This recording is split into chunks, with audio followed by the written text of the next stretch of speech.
My name is Cynthia. Today we're going to be talking about my experience with Amazon parrots. Sorry for the noise in the background, that's my cockatoo. I in the past have had 4 different Amazons.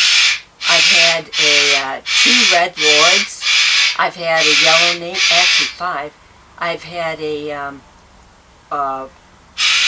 double-headed Amazon also. And right now I'm blue-fronted. My blue-fronted, apparently she died from natural causes. She was older than I thought she was when I got her, but I had her for over 20 years, and she was a wonderful parrot. Sang, talked, very personable, would go to anybody. I've had a Red Lord now for 15 years. He's very nice also. And I had a Red Lord before that I found a home for. She was a rescue that I found a home for her, and a very good home. I also had 2 yellow nape and a yellow, double yellow. Both of them spoke Spanish. I rescued those also, and I found good homes for them and people that did speak Spanish. And it was really funny. One of them was my friend was from Colombia.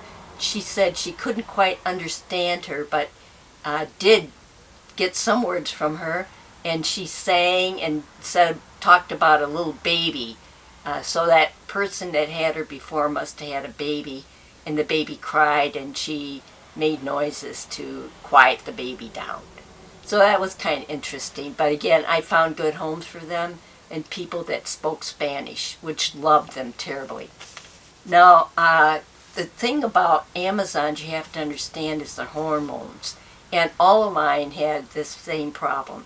In the springtime, the males especially become sexual, and you cannot touch them.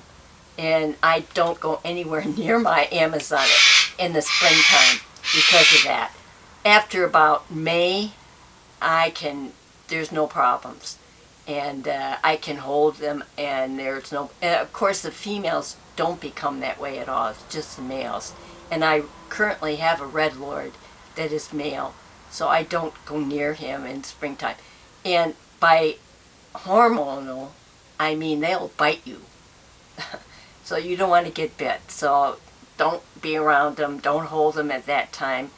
If you don't know what they are, male or female, definitely don't hold them. But you'll see them become more sexual. Their wings get fluffed up when you come near them.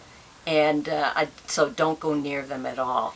It's very important, I think, to get your birds tested, whether they're male or female. I have all of mine done. And if you go to your local parrot store, most of the time they do have sexual people coming in, they'll test them. And you can go to your vet, and the vet can do it also. You can also get them online where they can test them.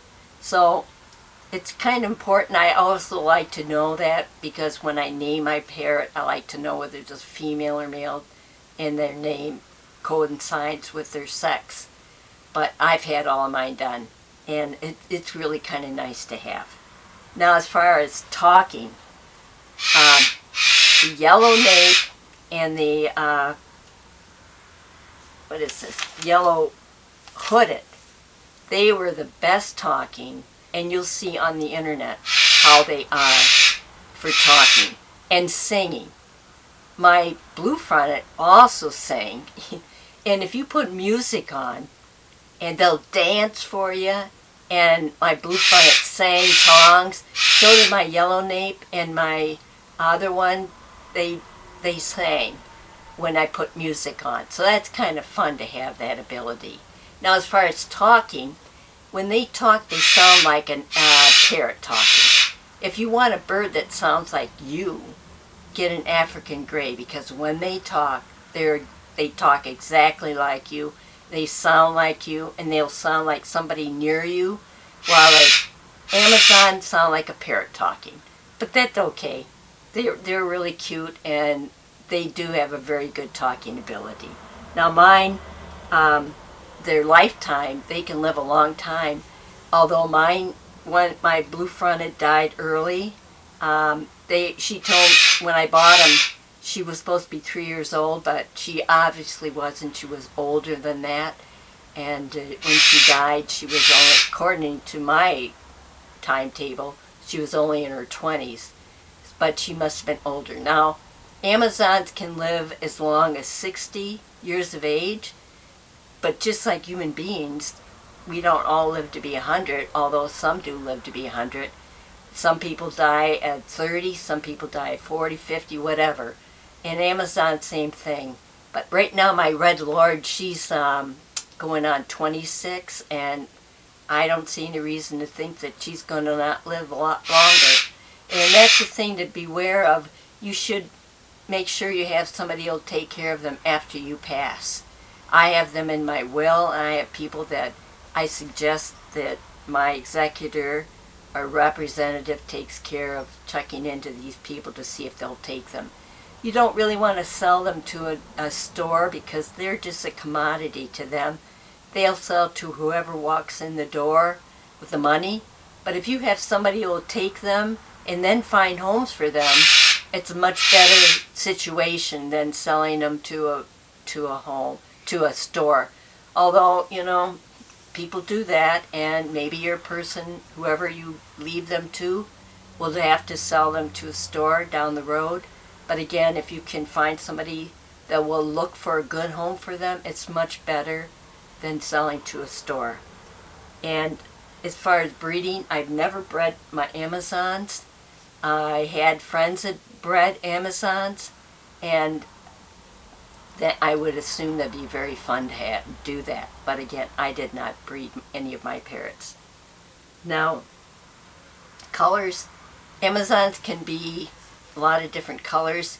Mine, blue fronted, had blue in the front. My red nape has red right here at the top of her head. And my other one, same thing. Yellow nape have yellow on the back of their head. Mine did. The yellow headed is much more yellow all over the head. Those two are larger birds. My Red Lord is a medium-sized one, and my blue fronted would be considered small. I'm sorry, medium. I also had a small one, red-headed one, but he died young, and he was old when I bought him. The store, when I kind of rescued him, the store said he was 26 years old when I got him, and he died around 32. Those smaller birds don't live as long as the bigger Amazons do. And he was quite a character, and I enjoyed him, but he just died one day. And the thing is, with a lot of parrots, you don't get any warning that they're going to die on you. Most of the time, you find them dead on the bottom of their cage. It's not very fun, and you'd like to be able to say goodbye. Now, the older one, I was able to hold him before he died, and he gave me a little bit of warning that he was sick. He was down at the bottom of his cage, and I spent the day with him, and he did die. And it's kind of sad, but you'd like to be able to spend time with them before they pass. But again, most parrots don't give you any warning whatsoever, and it's kind of sad that way. Now, as far as friendliness, they can be very friendly, and you can usually let them be held by other people, but you have to know those parrots pretty well because they can bite. And my blue front, she could go to anybody, and she was very friendly. Sometimes I think the male and females make a difference. She was a female, and I think that made a difference. That made her very friendly, and she was a real sweet bird. But again, most of them are, if you buy them when they're real young, you can make sure that they're tame. But if you buy them when they're older, you don't know how tame they are. When you're in the store, make sure they get on your hand. But even then, be careful. Now, my blue front, I could put her on my shoulder, and I know that she would never bite me, even if there was a situation where she might be scared. You got to be careful with parrots, especially Amazons. You put them on your shoulder, things can affect them, and they can bite out. and they can bite you. If they're right on you, they can bite your face. I think Drew Barrymore, the actress, had one that bit her on her face. I think she had to have plastic surgery, and I don't know if she still has her parrot. I doubt she does, because people get scared off by that very easily, obviously, if you get bit like that. But beware holding them on your shoulder. It's dangerous unless you know them very well. I would not hold them on your shoulder, especially if you have young kids or animals that might run into the room and scare them. In another video I explain why, because they think of you as their partner, and in a dangerous situation they bite their partner to make them fly away from danger. So they bite you not out of being aggressive or nasty. They think you're their partner and they bite you to make you get away, but of course your head does not get off your body when they're there.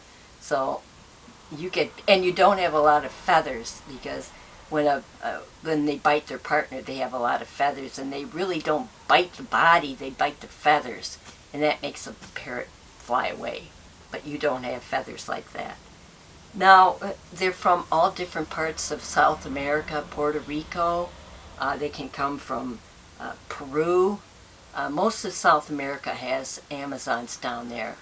And if you buy one, I paid for my blue front, but this was in the 80s, I paid $350 for her, and she lived quite a while with me.